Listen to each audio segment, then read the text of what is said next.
in Castletown. We're at the King William's College, KWC, King Bill's, whatever you want to call it.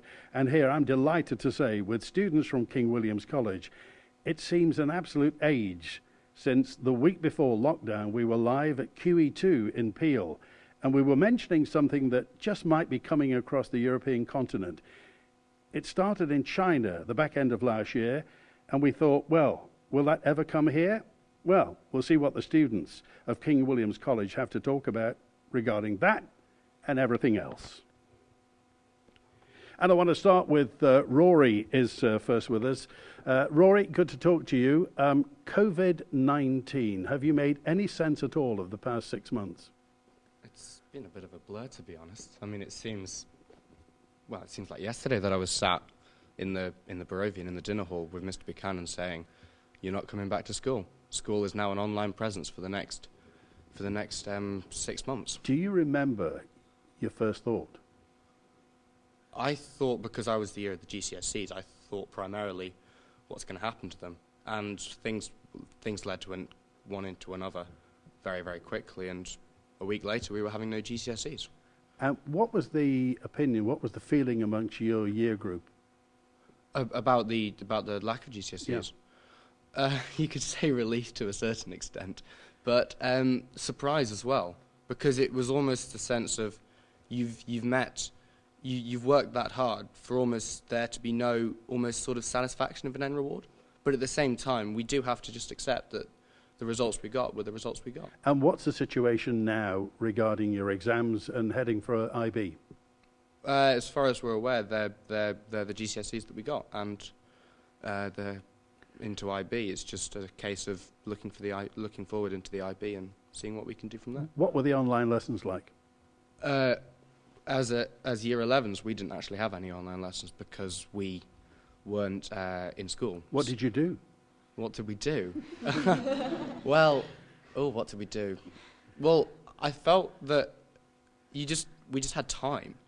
You had lots and lots of time where you just weren't doing anything. And that made you almost appreciate the things around you a lot more. So, for instance, family that you were in constant contact with, your local area as well, because obviously you couldn't drive to go to exercise, so you just had to walk out your front door and see what you had in front of you. Elias is next to you. Elias, you're from Munich. Yeah, exactly. From Bavaria. How did COVID affect you? So basically, the boarding house was actually closed overnight. So they made like an announcement in the evening, so everybody please leave the boarding house. So as really quick, a lot of people offered us a place to stay, so I stayed at Rory's actually. And then yes, the school was closed. We had to, first of all, we didn't know whether exams will be written or not. So we had to stay on the island till there was certainty about the exams.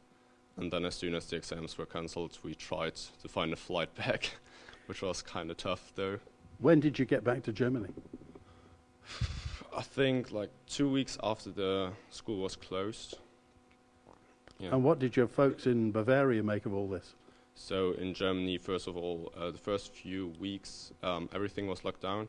So only workplaces were open. Schools were closed mainly, and there was a lot of uncertainty.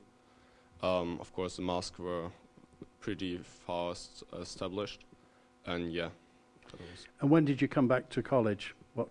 In September, 3rd September, to the new school year. And you were locked down here, weren't you? You had to self-isolate? Yeah, so as soon as we came back, our isolation process started.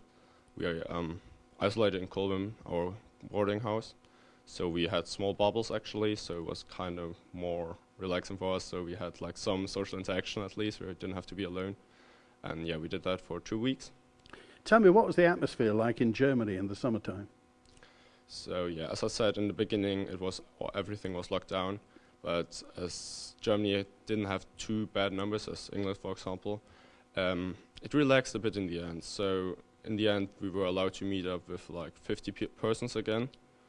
It was kind of a normal situation again, even though we still had to wear masks in public places and like transport and shops. So it was the big contrast about normal life with like normal interaction, but at the same time, whenever you wanted to go to a shop, you were always like, oh, I have to take a mask with me. Like everybody was just checking their pockets all the time. It's really funny. Lauren, obviously COVID's affected the island. What's your take on the past 6 months? How do you feel the island's coping? I think we've coped really well. I think it's actually been a massive positive for everyone, seeing how beautiful the island really is, because I feel like we didn't really appreciate it that much, the island we live on. But I think so I think it's been a positive and obviously a negative for like study-wise. But in terms of our school, I think we dealt with it really well with our online school and everything. Do you feel you missed out by not doing exams? I personally feel really lucky not to cite exams. I think 60% will agree with me. I think some people are a bit annoyed because, well, I think we all did really well with our final grades, but I think some people did want those exams to really prove that they could do them. Because most people obviously don't take IB on the Isle of Man. How does GCSEs, how do they mesh in with IB? Well, you obviously have new subjects coming in, like economics and stuff, but I feel like a lot of them do kind of mould from the GCSE courses. And I think it is really good, the range of subjects we take and all the extra like CAS and everything we have. It really shapes us into like the people we're going to be in the future. So University next year, have you got plans? not at all. Yeah, I think these next 2 years will really like, yeah, where I make my decision and everything. Next to Lauren's, Una. Oana. Now tell me how to pronounce it. Oana. Oana. And whereabouts in Romania are you from? I'm from Romania, from a small city called Pitești. It's near Bucharest. Bucharest is the capital of Romania. And did you get back to Romania this summertime? This is my first year in King William's. Oh, it's your first year? Yes. Last year I was in Romania. And, lockdown was pretty harsh, to be fair. In Romania? Yes. In what way? Well, everything happened so quick. I had a competition in one weekend, and it cancelled in one day because of Corona. And it was in the middle of March, actually. And basically everyone had to stay at home. A lot of police officers were in the streets, and we weren't allowed to go out of our homes because only if we had a really accurate reason, and police officers would always ask us why and where we're going. Police on the street? Yes, yes. And was this accepted by the population? People didn't really like it because they felt locked in their homes.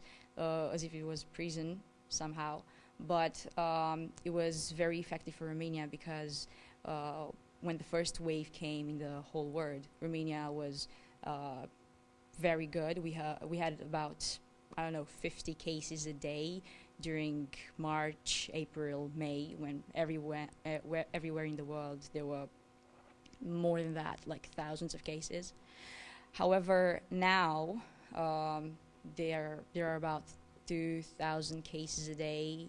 I think that yesterday there were 3,000 cases in Romania. Do you feel which is a lot. that matters are getting worse or better? In Romania, they're getting worse, obviously.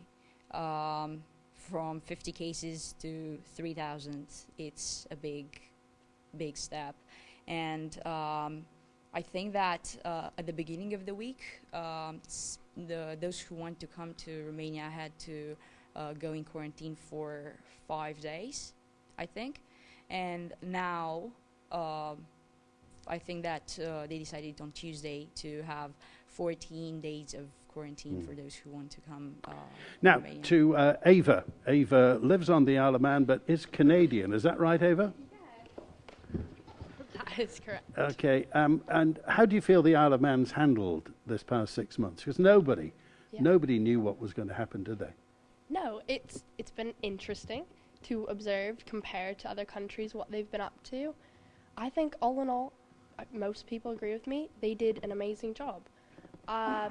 We went in March 20th to lockdown, or our school lockdown, as we were just sent away. We were told, can't come back to school, we'll do online.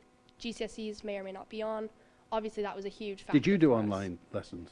We did not our year group, Yeah. because our GCSEs didn't happen. We did a week of online tasks, just revision, as we were in full exam mode. But moving on from lessons being cancelled was really good. Or GCSEs being cancelled.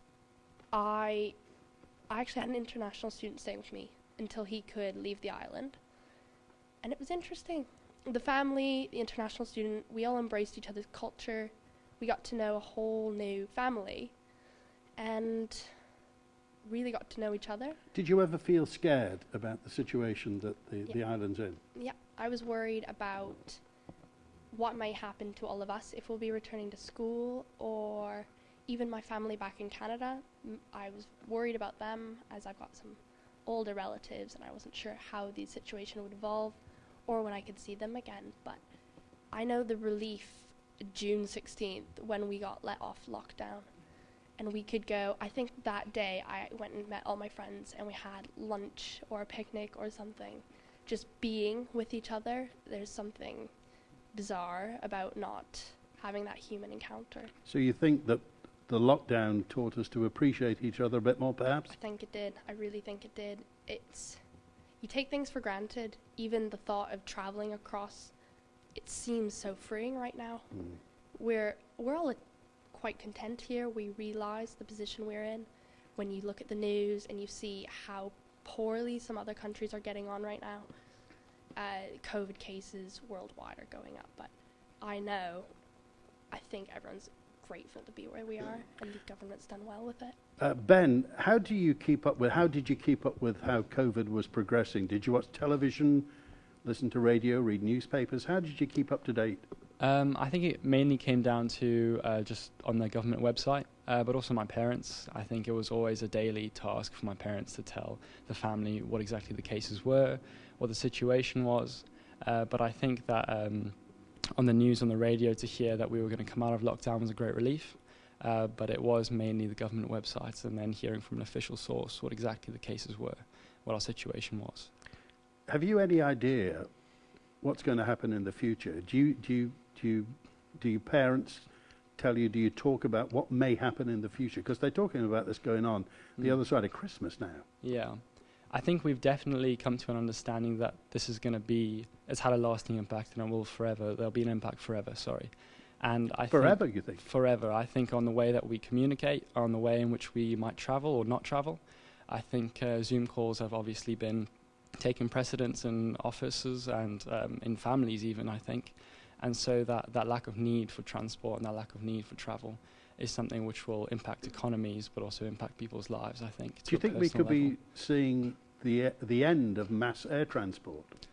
I think we can definitely see a lack of need for it on a mass scale. Yes, I do agree with that. However, I think that it is still going to play a very big part in terms of just our lives. I think travelling is definitely an essential part of each person's life. Ben, do you use social media? I do, yes. What do you use? I have a profile on Instagram, Facebook and Snapchat. I can't think of any others. Do you think social media has played any part in the COVID-19 atmosphere? I think it has as a whole. I think personally, not really. I think there have been obviously conspiracy theories. I think the whole thing about 5G and other things being something that was created, not necessarily something which happened by accident, coronavirus. And I don't necessarily subscribe to those beliefs or agree with them. But I think as a whole, social media has definitely impacted the general worldview of what's been going on. And I think it's quite interesting to how susceptible people have been to those theories and to those beliefs. Rhys Donnelly is with us as well. Rhys, just going to those conspiracy theories, have you heard any of those conspiracy theories? Yeah, I have. I've heard the whole stuff of COVID was a whole Chinese creation lab and all that.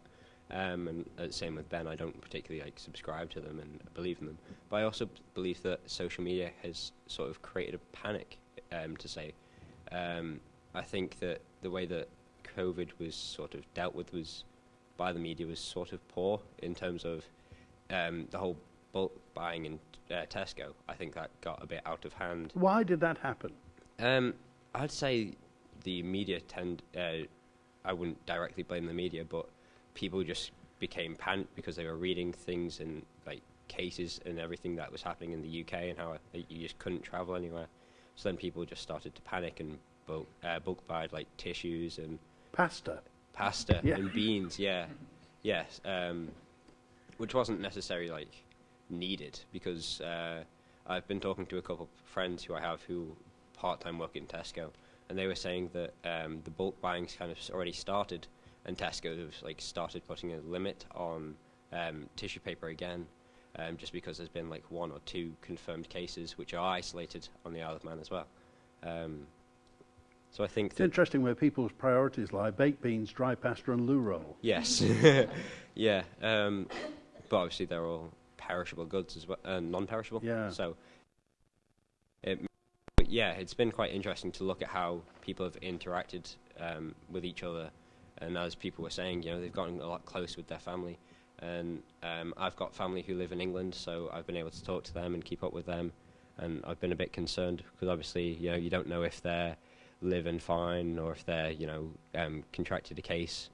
But I think the social media has definitely played a big role in the whole COVID Rhys, situation. will you have the vaccine if it arrives?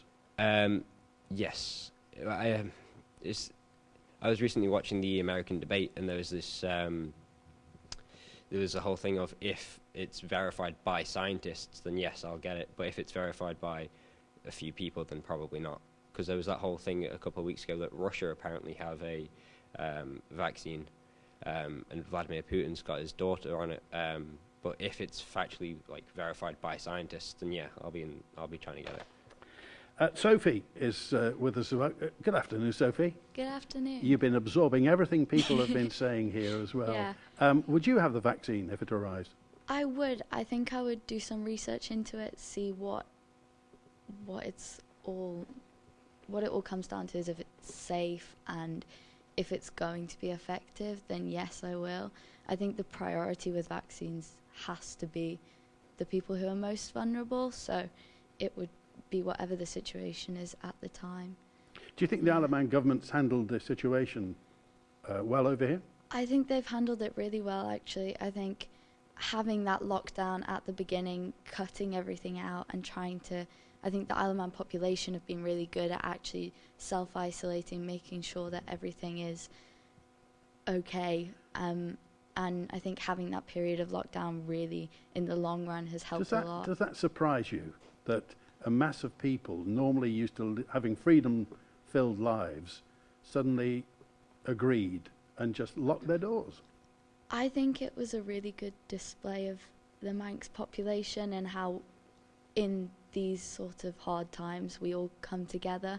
I think the Isle of Man is an amazing place where everyone will cooperate with each other and it's a very close-knit society. What did you think about the people being sent to jail? I think, I don't really know. I don't have much of an opinion on it, but I think people, if they are breaking those rules, then it's right for them to have some sort of punishment for it because they're almost letting the rest of the Manx population down because the Manx population is doing such a good job. I think it all depends on individual cases, really. Head boy Ben is going to be with us in just a few moments' time because we're live at King William's College on the Mannin line.